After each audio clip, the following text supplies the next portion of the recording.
BR Ambedkar గారి 133వ జయంతికి ఇచ్చేసినటువంటి ప్రతి ఒక్కరికి పేరు పేరున నా ధన్యవాదాలు, శిరస్సు వంచి నమస్కారం.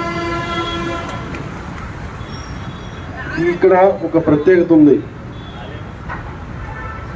నా జీవితంలో ఒక మలుపు తిరిగిన ఘట్టం ఇది. 2010 ఏప్రిల్ 14వ తారీఖు నాడు ఇదే వేదిక మీద సభాధ్యక్ష వహిస్తున్నటువంటి భోగరాజు గారు వేదిక మీద పిలిచారు నన్ను. అప్పట్లో ఉన్నటువంటి కార్పొరేటర్ అని చెప్పి ఆయన ఎందుకు పిలుస్తున్నారు, ఆయనకేం పని అన్నారు.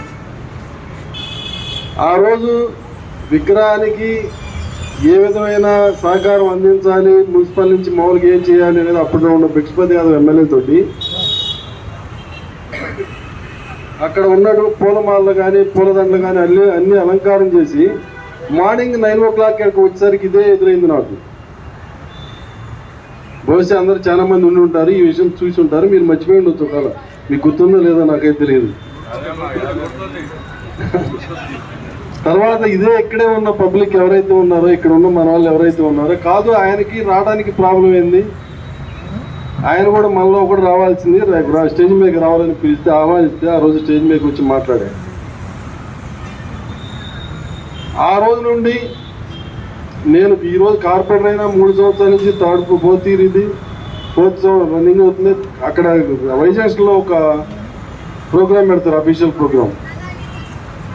నేను అక్కడికి వెళ్ళను. ఏ కాడికి ఇదే విగ్రహం ఇదే చేయాలనే కాన్సెప్ట్తో ఉంటాం. అప్పుడప్పుడు ఈ విగ్రహాన్ని పట్టించుకోకపోతే నేనే ఫోన్ చేసి, ఒక్కో టైంలో మన బాలయ్య గారికి వాళ్ళకెళ్ళి ఫోన్ చేసి నేనే దండ, నేనే కొబ్బరికి ఏర్పాటు చేసి నేను వస్తానని చెప్పి చేసిన సందర్భాలు కూడా ఉన్నాయి. ఆనాటి నుంచి ఈనాటి వరకు ఏ రోజు మరోలా. మధ్యలో కొంచెం ఎవరన్నా పని లేట్ అయినా ఏమైనా ఉన్నా కానీ నేనే ఫోన్ చేసి చెప్పడం, వాళ్ళకి ఇట్లా చేయండి అని సలహా చెప్పడం. వాళ్ళకు కొంచెం ఒక రోజు ఆ సోదరులు ఒక రోజు సీరియస్ అయిన రోజులు కూడా ఉన్నాయి. మన మహేష్ ఉన్నాడు, వీళ్ళంతా ఉన్నారు ఆ రోజు కూడా కొన్ని సందర్భాల్లో. కానీ నేను ఉన్నది నిర్మోహమాటంగా డాక్టర్ బిఆర్ అంబేద్కర్ గారు ఏ విధమైతే ఆయన ఆశయాలు నిర్మోహమాటంగా ఏ విధంగా అయితే ఉండేవాడో, నేను కూడా అదే భావాలతో ఉన్నా. చిన్నప్పటి నుండి అదే భావాలతో ఉన్నా. అదే నాకు ఏమాత్రం గర్వం కానీ, ఇంకోటి నేను కార్పొరేటర్ అనే గర్వం, లేకపోతే నేను ఏదన్నా నాకు అధికారం ఉందని ఏదైనా బిల్డింగుల దగ్గరికి వెళ్తాం, నేను అధికారం ఉందని ఏదైనా ప్లాట్ల మీదకి వెళ్తాం, నాకు ఎలాంటి ఆ రోజు అంబేద్కర్ గారు ఏ విధంగా అయితే ఆయన అనుసరించాడో, ఆయన ఫాలో అవుతూ ఆయన ఒక దైవజ్ఞుడిగా భావిస్తూ ఆయన ఆశయాలతోటే నేను ముందుకు వెళ్తున్నాను. నేను 2009లో ఓడిపోయినప్పటి నుండి ఆ రోజు నుంచి ఈ రోజుకి ప్రజా జీవితంలోనే ఉన్నా. ఒడిదుడుకులు ఎన్నో వస్తాయి పోతాయి, కానీ నేను ఏ రోజు పట్టించుకోవాలా. నేను అన్ని ఇబ్బందులు పడ్డా ఏ రోజు రోడ్డు మీదకి వచ్చి నేను మీ అందరితో సహకరించుకుంటూ మీ అందరితో కలిసి తిరిగా. కానీ నేను ఎప్పుడు చాట్లు పడుకోవడం లేకపోతే అవసరం వచ్చినప్పుడే బయటికి రావడం అనేది నేను ఏ రోజు చేయలేదు. అప్పటి నుంచి ఇప్పటి వరకు పబ్లిక్లోనే ఉన్నా, పబ్లిక్ రిలేషన్తోనే ఉన్నా. ఈరోజు పదవి ఉన్నా అంతే, పదవి లేకపోయినా అంతే. పార్టీ అధికారం ఉన్నా అంటే, అధికారం లేకపోయినది. వ్యక్తిగత జీవితాన్ని ఎవడో ఆపరేట్, వ్యక్తిగత భావాలను ఎవడో ఆపరేట్, అది మట్టికి జీవితంలో గుర్తుపెట్టుకోడు. ఇవి మన మీద ఏ విధమైన ప్రభావం చేయవు. ఒక మైనారిటీ సోదరులు అయితే ఎవరికి ఇబ్బంది ఉన్నా, ఏ ఇబ్బంది ఉన్నా, అర్ధరాత్రి ఫోన్ చేసినా నాకు చేతనైన మట్టికి నేను సాయం అయితే చేస్తాను. వాళ్ళకి మనసు మాట ఏదైనా సరే నేను ఏ రోజు ఉన్నా ఉంటాను. కానీ ఆ అంబేద్కర్ ఆశయాల ముందుకి ఏ రోజైతే ఆయన చదువుకునే విద్యాభ్యాసం టైంలో ఉందో, ఆయన రాజకీయాలు అట్టడిగిన వర్గాలకు రాజకీయాలు అవసరం అనే భావన ఆయన గుర్తించి పబ్లిక్లో తీసుకొచ్చి ఆయన అదే ఆ రోజు నుంచి ఈ రోజు వరకు రాజకీయ జీవితాన్ని అట్టడిగిన వర్గాలు కూడా కల్పించి, ప్రతి ఒక్కరికి ఓటు హక్కు కల్పించి, ప్రతి ఒక్కరు ఓటు హక్కును వినియోగించాలి.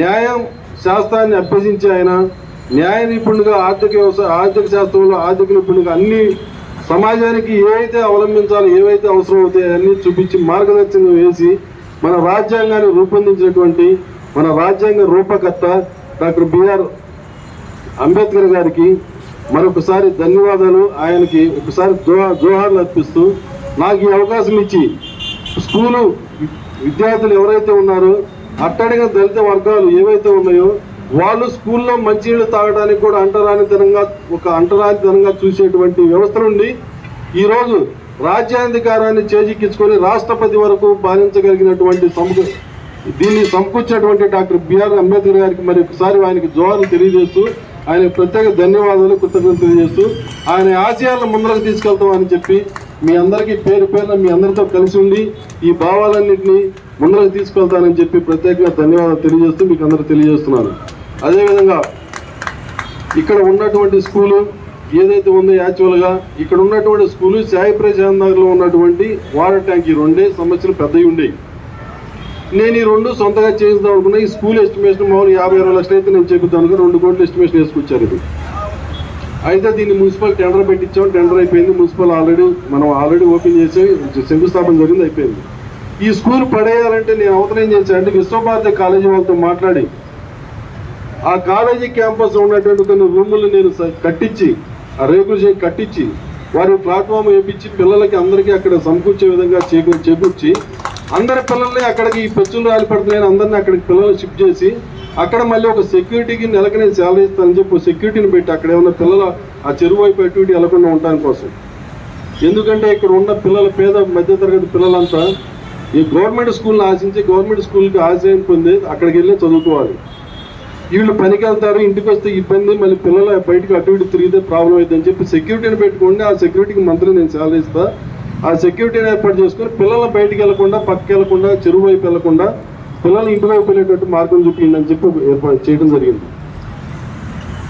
ఆ స్కూల్ అక్కడ షిఫ్ట్ చేశారు. ఈ స్కూల్కి ఏమైందంటే ఇది డిమాలిష్ చేయాలంటే జేఎన్టీ మున్సిపల్ ఆఫీస్ నుంచి జేఎన్టీకి లెటర్ పెట్టారు. జేఎన్టీ నుంచి ఒక సర్టిఫికేట్ కావాలి. ఇది బహుశా అందరూ తెలియకపోవచ్చు. మీకు ఎందుకు ఆగింది ఏం ఆగింది అనే దానికోసం మీకు చెప్తున్నా. కానీ సందర్భం కాకపోయినా మన వాళ్ళు శ్రీకాంత్ గారు వీళ్ళందరూ చెప్పారు కాబట్టి వివరణ కావాలి. కాబట్టి జేఎన్టీ నుంచి ఒక సర్టిఫికేట్ కావాలి. ఆ సర్టిఫికేట్ కోసం మున్సిపల్ ఆఫీసర్ జేఎన్టీకి అప్లై చేశారు. జేఎన్టీ నుంచి వాళ్ళు నిపుణులు వచ్చి వాళ్ళు ఇది పనికిరాదు, ఇది డిమాండ్ చేయొచ్చు, దీనివల్ల మనకు ప్రాబ్లం అని చెప్పి వాళ్ళు సర్టిఫికేట్ ఇవ్వాలి. ఆ తరుణంలో ఆ సర్టిఫికేట్ గురించి వెయిట్ చేస్తే ఆ సర్టిఫికేట్ నుంచి ఆగింది. ఆ సర్టిఫికేట్ రాగానే ఆ స్కూల్ డిమాలిష్ చేయడంలోనే మళ్ళీ పని కంప్లీట్ చేసి స్కూల్ ఆ భవనం నిర్మించడం జరుగుతుంది. దాంట్లో మీకు ఎలాంటి సందేహం లేదు, ఎలాంటి ఇబ్బంది లేదు. దాంట్లో మీరు 100% ఈ రాజకీయం అనేది ఈ రోజు ఉండిద్ది, రేపు పోయింది. నేను 2009 నుంచి ఇప్పుడు దాకా రాజకీయ చరిత్ర నేను ఎప్పుడు 3 సంవత్సరాలు అనిపించింది. ఇప్పుడు ఆ రోజు ఎట్లా ఉన్నాను, ఈ రోజు అంతే ఉన్నాను. ఒక రోజు చక్కగా ఎగరేసింది లేదు, ఒక రోజు చక్కగా పంతానికి పోయా ప్రతీకారానికి పోయి అదే నన్ను రాజకీయ నాయకులు చేసింది. నేనే తప్పు చేయకుండా తప్పుకు ఎదుర్కొన్నా. దానికే ఆ తప్పుకు ఎదుర్కొన్నందుకే నేను ఈరోజు ఈ స్థితిలో ఉన్నాను. మీ ప్రజలందరూ మనల్ని పొంది మీ అందరికీ అండగా ఉంటా. మీ అండని నేను కోరుకుంటా. ఈ రోజు నుంచి ఆ రోజు దాకా మీ అందరికి కృతజ్ఞతలు తెలియజేస్తూ మీ అందరికి మరి ఒకసారి శిరస్సు నుంచి కృతజ్ఞతలు తెలియజేస్తూ ఇంత టైం ఇచ్చినందుకు మీ అందరూ ప్రత్యేక ధన్యవాదాలు. అదేవిధంగా ఈ అసోసియేషన్ మహేష్ గారికి కానీ ఈ కృష్ణకి వీళ్ళందరికీ రమేష్ గారికి వీళ్ళందరూ ప్రతి ఒక్కరికి దానయ్య గారికి కానీ మన బాలయ్య గారికి ప్రతి ఒక్కరికి పేరున శిరస్సు నుంచి ఇంత భారీగా మామూలుగా ఈ రోజు ఇంత టైం స్పెండ్ చేసినందుకు మీ అందరూ ప్రత్యేక ధన్యవాదాలు కృతజ్ఞతలు తెలియజేస్తాను.